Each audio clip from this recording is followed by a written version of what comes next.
This section cuts through a branching bronchus and associated structures. These bronchi, one large one here and two smaller ones here, and one almost divided down here, are intrapulmonary, as typical lung tissue is adjacent to these bronchi.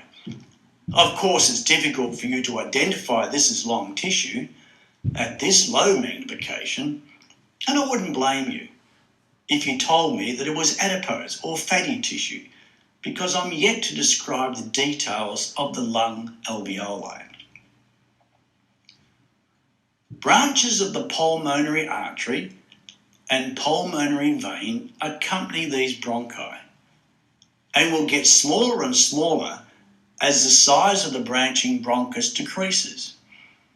You should be able to distinguish artery from vein if you keep in mind that pulmonary arteries have relatively thin walls for their size. The walls are thin because pulmonary blood pressure is considerably lower than systemic blood pressure.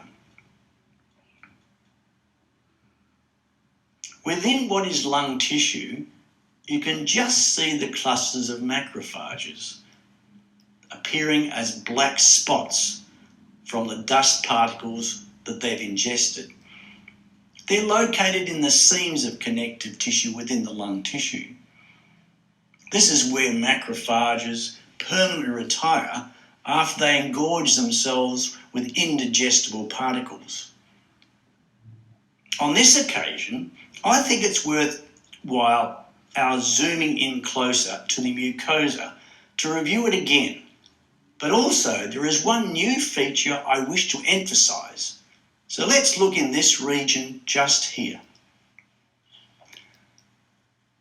Once again, the lumens of these bronchi will be lined with typical respiratory tract epithelium, and you can see the clear stained goblet cells.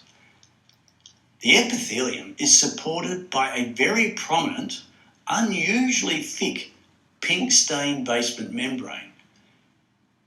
If you had zoomed in on the respiratory tract epithelium of the trachea, you would have seen a similar prominent basement membrane. Also look at this plate of cartilage and convince yourself that it is hyaline cartilage in this hematoxylin and eosin stained section. It has a noticeable perichondrium. Mucus and serous glands dominate the submucosa of the bronchi. Now, the appearance of abundant bands of smooth muscle is a particularly important component of the region just under the lamina propria. It has the form of ribbons that spiral down the bronchus and continue along the air passageways all the way down to the alveolar sacs. So now we can go on and look at the remainder of the histological features of the respiratory tree, which will be within the lung tissue itself.